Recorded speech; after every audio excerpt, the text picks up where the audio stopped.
पूजा शुरू करने से पहले अपने गुरु महाराज जी का ध्यान करेंगे। हाथ में फूल और चावल ले लेंगे। गुरुर् ब्रह्मा गुरुर्विष्णु गुरुर्देवो महेश्वरा गुरु साक्षात पार ब्रह्म तस्मै श्री गुरुवे नमः। अब गणेश जी का ध्यान करते हुए उनकी कथा का श्रवण करेंगे। बोले गणेश जी महाराज की जय।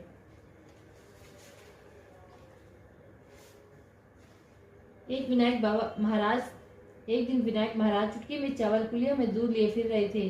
कोई मेरी खीर बना दे, कोई न बनावे।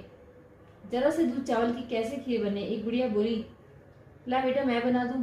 बुढ़िया बाहर जाने लगी तो बोले, कहाँ जा रही हूँ बेटा, बर्तन मांग के लाऊं। बोले, देख तो तेरे घर में। अंदर देखा दूध का टोकना भरा है, चावल की परात भरी है। चूल्हा जला के खीर बनाई। खीर निकलने लगी। बहू ने कटोरा भर के किवाड़ के पीछे विनायक बाबा का चीटा लगा के खा ली। जब सारी खीर बन गई, बुढ़िया बोली, क्या बेटा जिमले। बोले, मैंने तो खा ली। बोले, तैने कब खाई। जब तेरी बहू ने खाई।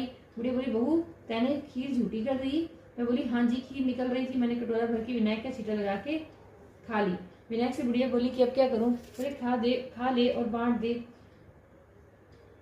बुढ़िया खीर बांटने लगी तो दुनिया चर्चा करने लगी, कल तो यह भूखी मरती थी, आज खीर कैसे बांट रही है।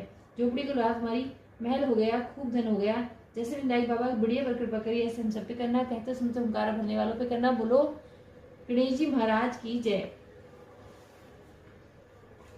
कार्तिक महात्म अध्याय 21।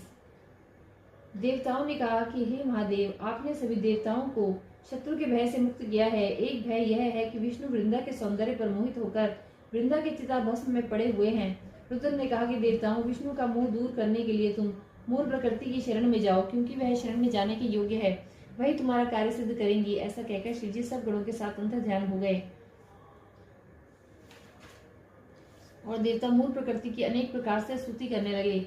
हम उस मूल प्रकृति को प्रणाम करते हैं जिससे अनेक उत्पन्न होकर सत, रज और तम तीनों गुण संसार के सृष्टि, पालन और संहार करते हैं, और जिसकी इच्छा से संसार की उत्पत्ति और नाश होता है। जब वे स्तुति कर रहे थे तभी आकाश में देवताओं को आकाशवाणी सुनाई दी। मैं ही व्यक्ति में 3 प्रकार से उपस्थित होकर तीनों गुणों सत, रज, तम को धारण करती हूँ। गौरी, लक्ष्मी और सरस्वती तथा इनके तीनों गुण मुझ में ही वास करते हैं। देवताओं, आप यहाँ जाएं, जहाँ गौरी, लक्ष्मी, सरस्वती रूप आपका कार्य संपन्न करेंगी। उन देवताओं ने उस आकाशवाणी को सुना, तभी वह तेज समूह अदृश्य हो गया। उस वाक्य से प्रेरणा पाकर सब देवताओं ने गौरी, लक्ष्मी और सरस्वती की भक्ति में स्तुति की। तत्पश्चात भक्तों को प्यार करने वाली उन तीनों देवियों ने देखा कि